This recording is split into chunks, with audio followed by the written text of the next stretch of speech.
ser de desejo, ser de sensações. E um dos seus desejos mais fortes é o de ser livre, é o de movimentar-se. Porque é através do movimento que eu vou realizar os meus desejos. Desejo de alimentação, desejo de nutrição, desejo de sobrevivência, o próprio desejo de sobrevivência, não é? E Hobbes vai dizer, bom, se o homem é livre por natureza, assim como todos os outros animais são livres por natureza, porque conseguem se movimentar para onde querem, não é? Ora, o homem também. Se o homem é livre por natureza, nós estamos falando também que é um direito natural dele a liberdade.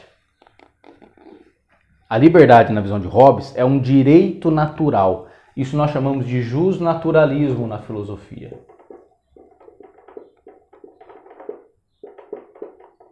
O que é o justnaturalismo? É a ideia de que o homem possui direitos naturais, que fazem parte da sua própria constituição natural, portanto, eles têm que ser assegurados como direito. Por exemplo, numa concepção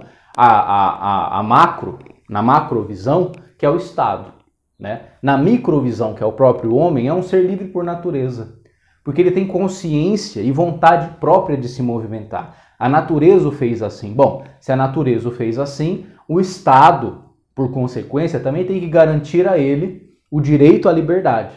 Por isso também que as constituições influenciadas por esse pensamento defendem o direito inalienável, não é? Um direito que não pode ser assim contrariado, que é o direito à liberdade, tá? E a liberdade entendida aqui no seu amplo aspecto, né? Ir e vir, pensamento, por aí em diante. Veja como uma coisa está linkada à outra, né? Filósofos do justnaturalismo, guardem bem isso, são todo e qualquer filósofo que defende que o homem possui direitos naturais. Há pensadores que negam essa visão e dizem que não, que todo direito é construído socialmente, é convencionado, que o homem não possuiria direito natural nenhum. Mas o Hobbes pensa que sim. E o principal direito natural dele, do homem, é o direito à liberdade, ao mover-se sem restrições, ao movimentar-se sem ter o que lhe impeça. O direito de ir e vir é o principal, diria Hobbes. O homem possui tudo isso, só que ele possui também uma outra característica, que talvez seja a característica que mais vai definir a filosofia de Hobbes, uma vez que quando há senso comum as pessoas falam em Thomas Hobbes, elas logo já lembram dessa frase, né? Homo homini lupus.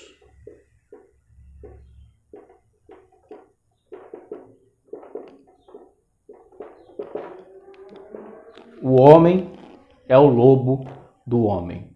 O homem é o lobo do homem. Na visão de Hobbes, o homem tem uma condição humana que o faz mal por natureza. Difere aqui de Jean-Jacques Rousseau, do mito do bom selvagem, né? Que Rousseau usa até a imagem das tribos indígenas como arquétipo, né? Para dizer que, por exemplo, assim como os índios no estado natural, eles convivem pacificamente, eles colocam tudo em comum, não existe a ideia da propriedade privada, né? A ideia da posse numa tribo indígena. Tudo é de todos, não é? Um pescado, por exemplo, é dividido por toda a tribo. O índio não consome sozinho. Tem essa ideia do coletivo. E isso mostra, na visão de Rousseau, que o homem é bom por natureza. Foi a sociedade moderna quem corrompeu ele com a ideia da propriedade privada. Na visão de Hobbes, isso é uma pura fantasia. O homem é o lobo do homem. O homem é mau por natureza. Ok? E agora a gente entra nessa questão, digamos assim, um tanto quanto moral da filosofia hobbesiana, né? Vale ressaltar também, pessoal, que nem todo filósofo entende que o homem possui uma natureza, ok? Muitos vão dizer que não existe natureza humana. É importante ressaltar isso. Mas é impossível você conceber qualquer opinião política sem antes ter uma concepção, por menor que seja, por mínima que seja, acerca do que é o homem. Perfeito?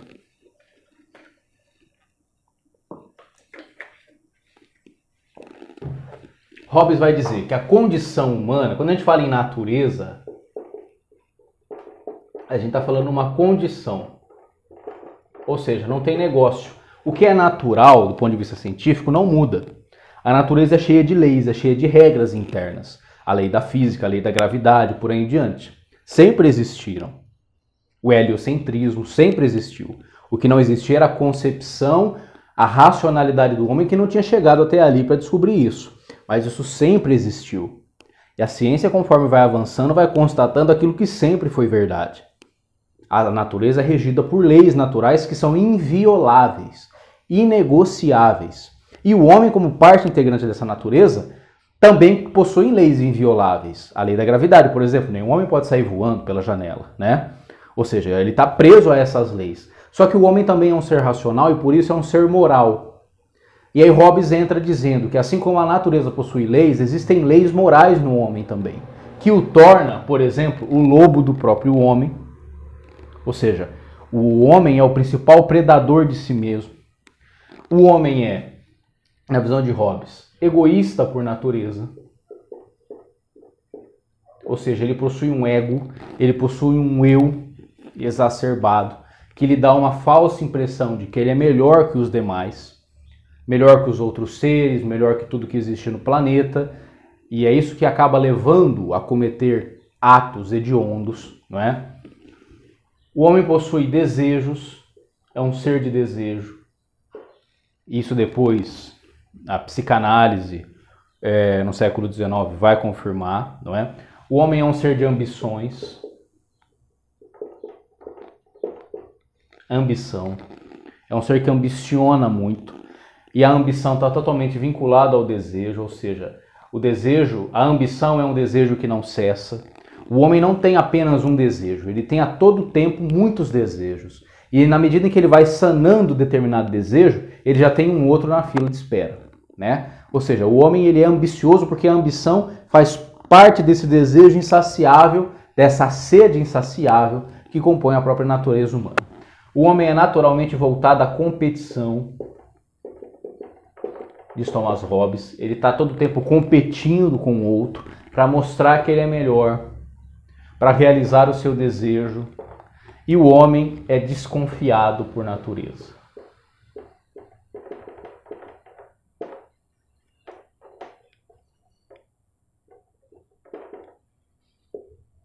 É claro que vocês vão dizer o seguinte, né? Vocês podem chegar à conclusão. Bom, mas como é que Thomas Hobbes concluiu tudo isso, né? Muito simples.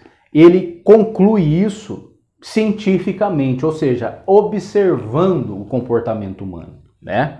Ele faz quase que um trabalho aqui do que depois nós vamos chamar de um psicólogo, ou seja, ele vai analisar o comportamento humano, como o homem se comporta na sociedade e fora dela.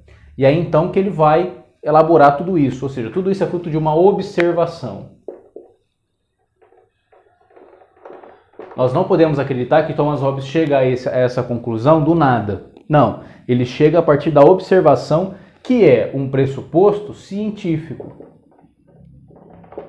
É um pressuposto científico a observação. Sem a observação eu não chego a conclusão nenhuma. E é observando o homem, coisa que Nicolau Maquiavel já havia feito, né, em outro momento, é observando o homem que ele chega nessa conclusão. Perfeito?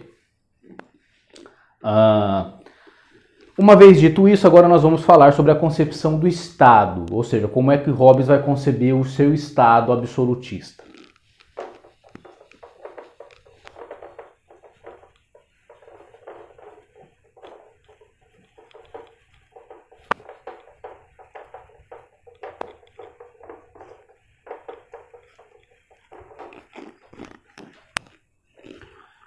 Para Hobbes, os homens são livres por natureza. Isso já está muito claro, né? Livres por natureza. Livres por natureza. Possuem, portanto, direitos que são ilimitados do ponto de vista natural. Direitos ilimitados.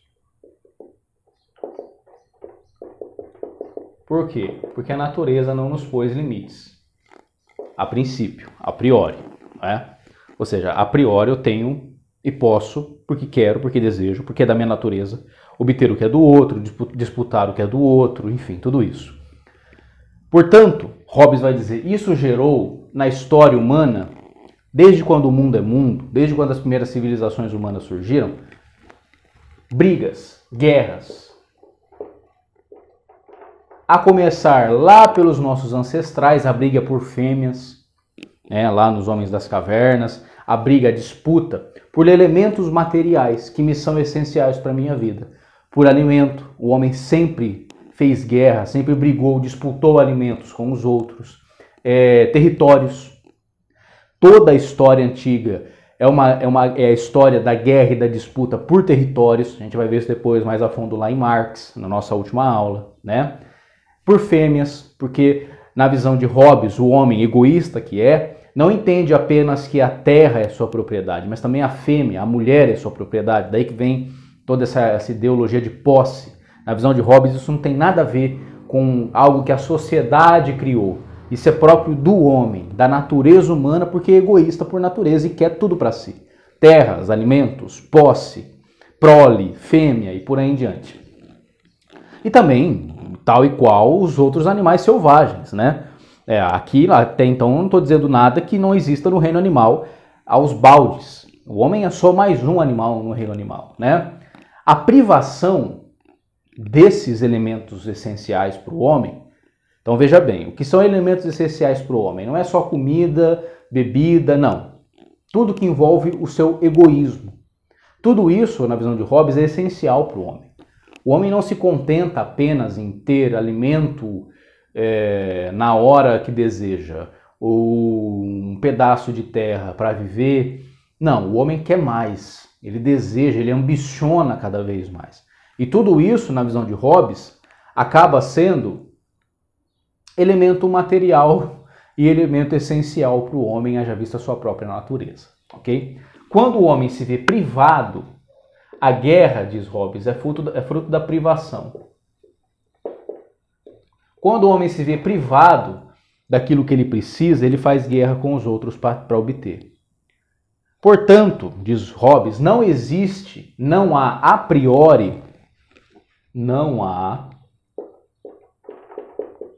priori, ou seja, a princípio, estado de paz na natureza. Vamos lá. Não existe, a princípio, um estado de paz na natureza humana. E nem no homem no seu estado natural. Por quê? Porque assim como na natureza não existe isso. A natureza não é pacífica, diria Hobbes. Somente alguém que tem uma visão muito romanceada da natureza acharia isso. Quando você observa atentamente, objetivamente a natureza, você vai perceber que a última coisa que ela é pacífica. A natureza é feroz, a natureza é guerra, a natureza é disputa, é sobrevivência, é lei do mais forte, como diria Darwin, né? Sobrevive o mais adaptado.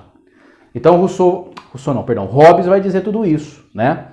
Ele pega essa máxima científica e vai trazendo para a elaboração da sociedade. Se não existe estado de paz na natureza a priori, é necessário que o homem crie, invente, politize o Estado de tal maneira a fazer com que esse Estado político, artificial, gere e garanta paz.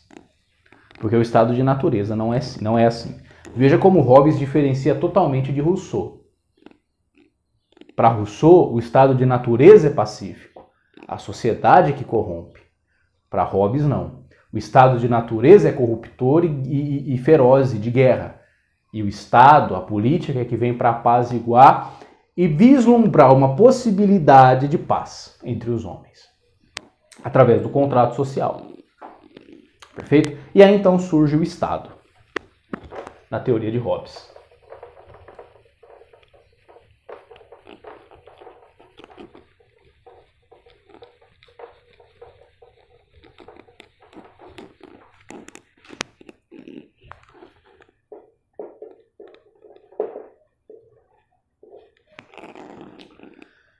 Como é que vai funcionar o Estado para Hobbes? Sendo o homem egoísta por natureza e visando preservar apenas então somente a sua própria vida e a dos seus, em detrimento da dos outros, ele sente, o homem no seu estado de natureza, ele sente uma constante sensação de ameaça, de que a todo tempo ele está sendo ameaçado por outro homem, é claro.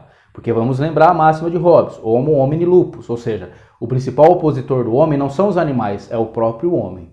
Então o homem no seu estado de natureza se sente ameaçado por quem? Pelo próprio homem, pela sua própria espécie, que pode chegar e tomar o teu território, tomar os teus bens materiais, tomar a tua própria fêmea, não é? Ou seja, tudo isso, na visão de Hobbes, faz com que o homem se sinta ameaçado. E aí, como o homem possui razão, o Estado, portanto, é fruto direto da razão, da racionalidade humana, que pensa o seguinte: bom, eu preciso formar laços sociais que vão resultar no Estado, cuja função principal é o quê? Garantir a paz. Olha que simples, né? Por que é que nós inventamos a política? Inventamos a política. Não somos naturalmente políticos, como diz Aristóteles, na visão moderna, né? Essa que estamos estudando agora, na modernidade. O homem, ele na verdade, não é natural a ele a política. A política é artificial. Artificial. Nós inventamos ela, elaboramos ela. Para garantir o quê? A paz. Um Estado legislador que vai criar leis, contrato, estabelecido pelos homens, para que seja possível, para que haja subsídios de paz e segurança garantidas para todos, visando uma vida melhor fora desse estado de ameaça constante, ok? Basicamente, Hobbes diz o seguinte: o estado de natureza afasta os homens, dissocia os homens, cria guerra entre os homens, enquanto que o estado artificial, político, gera paz e segurança entre os homens. Perfeito? Coloca um breque, contém a natureza humana que a priori é ilimitada. Perfeito? Como é que vai ser esse estado? Vamos lá. Esse estado, que é fruto da racionalidade humana, tem de ser, diz Thomas Hobbes, tem de ser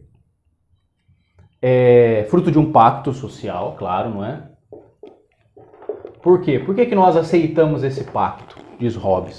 Por que nós compactuamos em viver em sociedade, numa sociedade organizada por um contrato, leia-se, legislação, constituição, que vai garantir direitos? Porque nós sabemos que se não houvesse isso, a gente estaríamos todos mortos. Tamanho conflito que nós criamos entre nós mesmos, né? Então é uma coisa óbvia, diria Hobbes, não precisa romancear nada. Precisamos de leis, precisamos de ordem, precisamos de um Estado. E não é qualquer Estado, é um Estado forte, poderoso, que vai brecar a nossa natureza egóica e maléfica. Ok? Esse estado é derivado da nossa razão, da nossa percepção em relação à realidade, que percebe que através de um pacto coletivo nós vamos criar um contrato social que vai, entre outras coisas, impedir que o indivíduo sobreponha-se ao Estado.